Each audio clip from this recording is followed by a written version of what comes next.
I will never forget what my father told me when I announced my engagement. He took me to the side and said, "Zoe, are you sure about marrying this man, Peter? I know you're in love with him, but I don't think he's a good match for you." "Why are you saying this, Dad? He loves me and respects me. I don't care if he's not as well off as us. I know that, Zoe. You know, I built my riches from nothing. I would never disrespect the person who does not belong to my economic class. But Peter is a very sketchy man, and his mother is no different." "What do you mean, Dad? I don't understand." "Call it a father's instinct, so. This man doesn't love you. Yes, he showers you with affection, but always talks about how rich you are. I heard him flexing to his friends that he bagged the rich brat." Julia just laughed with him and agreed. "You must be mistaken, Dad. Peter would never say those things about me. Julia also loves me a lot. I'm sure she would scold Peter if he tried to joke like that. Sometimes I wish I had listened to my father. He didn't know what he was talking about. I was a stupid girl in love. My mother passed away 2 years before I got married. My dad was sick and wasn't long for this world. I was desperate to hold on to something that would give me the will to live. Peter and Julia became those people. My dad was a rich man. He made a series of good investments that made him very financially well off. I worked hard at my job and got a moderate salary as well. All in all, we were pretty comfortable in life. My husband Peter and his mom Julia weren't that well off. Yes, Peter did earn more than me, but he came from a very humble background. His field wasn't good enough to make him a millionaire. Peter did hold some resentment towards it. He and Julia liked sophisticated and expensive things. He often complained about not having enough money. I was always glad to help them out with the little allowance my dad gave me. I even let Peter and Julia move into my house after marriage, but neither Peter nor Julia were happy with my house. They said, "It's such a shame that you live in a small house. Your dad literally lives in a mansion. How come you bought such a small townhouse?" "I don't earn a lot, Peter. Dad lives in a mansion because he has lots of money. I'm a simple office employee earning a moderate salary. This house was difficult for me to buy as well. Dad helped me out with the down payment." "Well, if he helped you out, he should have got you a better place. I'm sure your mom had left him something to give you when you became older." "I'm not entitled to anything, Julia. Whatever my mom left behind is my dad's now. She died suddenly, so there was no will. I don't mind if I don't get anything. I'm happy with the way things are." "That's a ridiculous thing to say, Zoe. I sure would have loved to inherit a lot of money. You know what? Your dad should trade houses with us. He lives alone, so he doesn't need the space anyway, right, Mom?" "Yeah, Peter's right, Zoe. You can ask." "Absolutely not. That house is my dad's, and he deserves to live comfortably as long as he is alive." "Well, he will be alive for long now that he's sick. We can wait and compromise for a few years and see what happens. Ultimately, everything will be yours after your dad dies. You will have plenty of money to buy a big house and more." The way Julia and Peter were already making plans to spend my inheritance was super disturbing. It also didn't help that they regularly asked me to ask my dad for more money. It's not like we were hurting for cash. Peter and Julia simply wanted the millionaire life, even if they weren't one. Honestly, I was getting tired of their behavior. However, the real drama happened after my father passed away. My dad's cancer took him away from me. Pretty soon, I was devastated but got little support from Peter or Julia. They were only concerned about the date of the will reading and didn't even help with the funeral. Hell, they refused to attend the funeral because my dad was no one to them. I was heartbroken and furious at that point. My dad's words kept coming back to me. I was getting suspicious of them and started to have doubts about their intentions. I was afraid that they were really after my inheritance money. They were not allowed to be in the reading of the will. Peter and Julia said, "Why the hell are we not allowed to read the will? This is ridiculous. Lawrence was my own father-in-law. Yes, this is ridiculous. We are family and should be present for this event. We have the right to know what Lawrence left in the will. At least my son should be allowed to be there." Your son is not in the will, Julia, so he cannot read the will. Why are you two so obsessed with inheritance? You didn't even come to the funeral. It was funny how my dad was suddenly family when it came to getting an inheritance. I was pretty annoyed at Julia and Peter. What was worse was that they started to hound me as soon as I got back from reading the will. They were not allowed to see the will. I had a hard time dealing with the grief of losing my father, but I got no words of support or sympathy from them. They simply wanted to know about my inheritance. Julia asked me, "So we have been wondering about something for a while now. How much inheritance did you receive from your parents? You must have got a lot of money. How much money did you get?"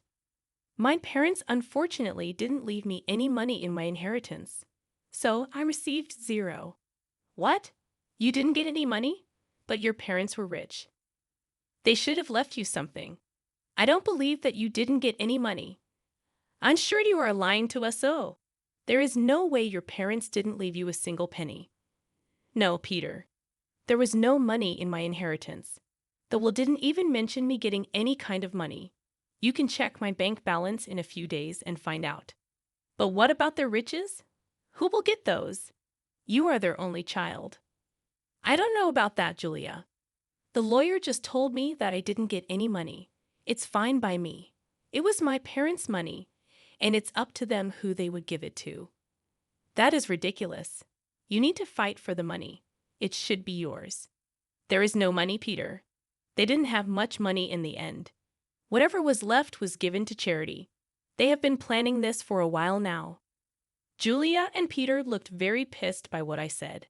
I had no idea why they were being this weird about my inheritance. I almost told them the full details, but something stopped me from doing it. There was this creeping doubt in my mind that my husband and mother-in-law were up to something. I waited for them to digest the news. When Julia and Peter kept pressuring me for more information, I put my foot down. I told them firmly that I didn't get any money and even offered to show them my account in a few days. Well, a month passed, and nothing showed up. In the meantime, Peter grew very restless and stopped being affectionate with me. He was always checking my account and constantly hounding me for information on my inheritance. I was starting to see where this was going. Finally, one day, I decided to put an end to it. I showed them my bank statements and said, "See, I told you that I didn't receive anything.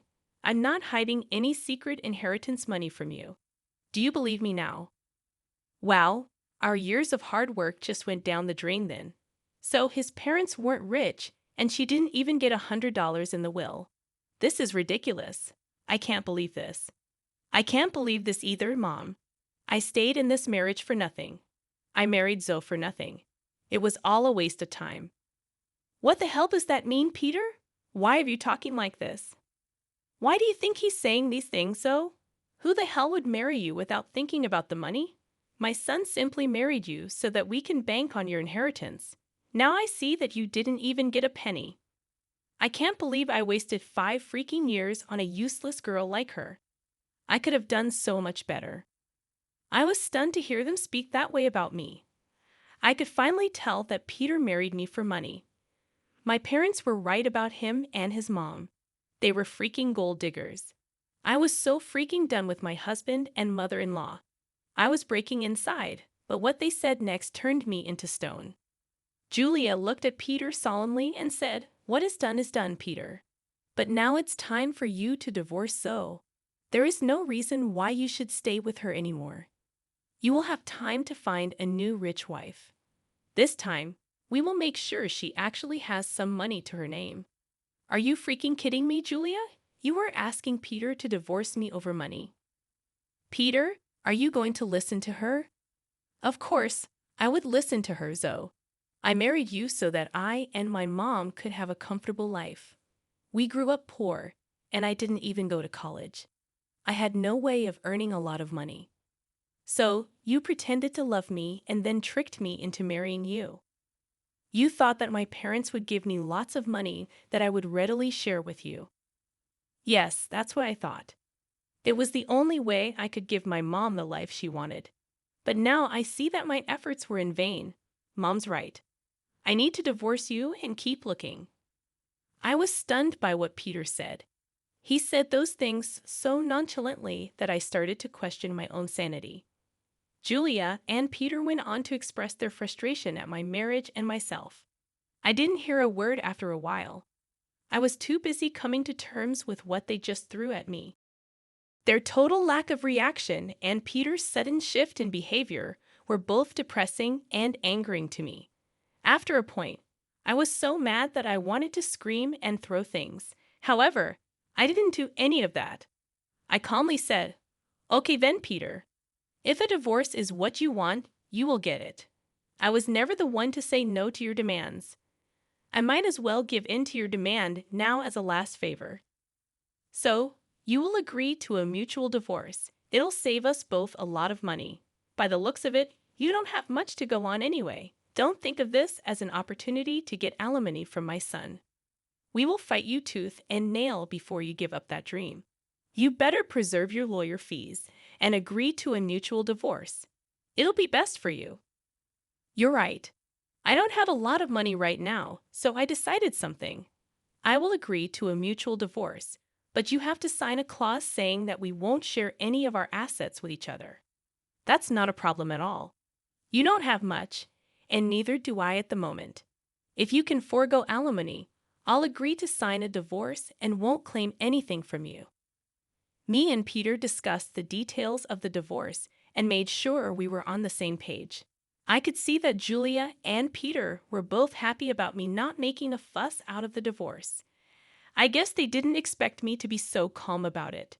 Truth be told, ever since that day, I have been crying on my way to and from work. I used to sit in the parking lot of my office and cry for an hour before and after work. Peter never noticed my puffy eyes or even asked why I was leaving early for work and coming home late. Julia didn't even bother looking at me after she discovered that I had no money. All of their behavior just made me even more determined to get out of the marriage as soon as possible. I actually had Peter and Julia move out of my house to a rented space in the neighborhood. They soon settled in while we waited for the divorce to finalize. True to his word, Peter didn't demand a share of my house. I also didn't ask for alimony. In his eyes, it was a fair deal. Welke had no idea just how far I made things out to be. He came to know about it on the day our divorce was finalized. I went over to his new rented space to drop off my wedding and engagement ring. "So, I just wanted to return these to you since the marriage only brought bad times in my life. I don't want to have any memory of it." "Are you sure you want to return it? I mean, you might need the money after all." "It's so funny, you don't so. You must have laughed at our poverty before. Look where you are now. My son is being generous and giving you the rings. You might need to sell them when your stupid job doesn't pay enough. We want Mr. Rings. They're cheap ones anyway. What would I need to sell the rings for, money, Julia? You don't have to be embarrassed. So we already know how your parents didn't leave you anything. I guess they lost everything due to poor financial decisions, leaving their daughter destitute." At that point, I laughed very loudly in her face. Julia looked confused, and so did Peter. I could tell that Peter was somewhat annoyed by his mother's behavior, and he was also surprised at my laughter. Julia said, "Why the hell are you laughing, Zoe? Did I say something funny?" "It's freaking funny how you think I'm destitute, Julia. It's also funny that you think my parents lost all their fortune." "Well, of course, you're destitute. Your parents didn't even leave you a penny. They surely messed up and ruined your life by not leaving you an inheritance." "I never said that I didn't get an inheritance, Julia. I simply told you that I didn't get any money. My parents did, in fact, leave me plenty of inheritance." "What the hell does that mean? You have an inheritance." I'm so confused. "My parents could see you and Julia for the little gold diggers you two are, so they made a secret clause in their will. It said that I would receive no monetary inheritance. Instead, I was given this entire neighborhood as my inheritance." "What? You own this neighborhood now. How is that possible?" "We would have known about your inheritance if this was true. We even signed the lease with an estate manager who didn't tell us the name of the owner. My parents wanted me to wait for a year before I got my inheritance. They wanted me to test you too and see if you are really with me for money or love. Well, of course, you failed the test, and now you won't get anything from me. Also, the estate manager was appointed by my parents to take care of the property before I inherited it. They were smart people, you know. That is impossible. I don't believe a word you're saying. You're just embarrassed because you don't have money anymore. Oh, really, Peter? Is that what you and your mother have concluded from this? Well, why don't you call your landlord and find out from him? Don't worry, we would do that. Then everyone will see just what a big liar you are. Julia and Peter called their landlord and asked about what I said. Since their landlord was the estate manager, he told them everything. Julia and Peter were stunned. They looked really panicked. After cutting the call, they said, "You lied to us. You tricked us into thinking that you don't have anything, but you own the entire housing society now. How dare you trick us so? You wanted all your riches to yourself, so you tricked Peter into divorcing you and made him sign papers that he wouldn't claim anything from you." I laughed at their audacity to turn this one on me. It was finally dawning on them that they had messed up royally, and now it was time for some sweet karma. I said, "It's funny you accused me of tricking you too, Peter. You tricked me into marrying you by telling me that you love me. Julia, you helped your son in this plan, and you were the one to tell him to divorce me. If anyone here was being a scammer, it was you two. As for my inheritance, you asked me how much money I got, and I answered truthfully. This was all a misunderstanding.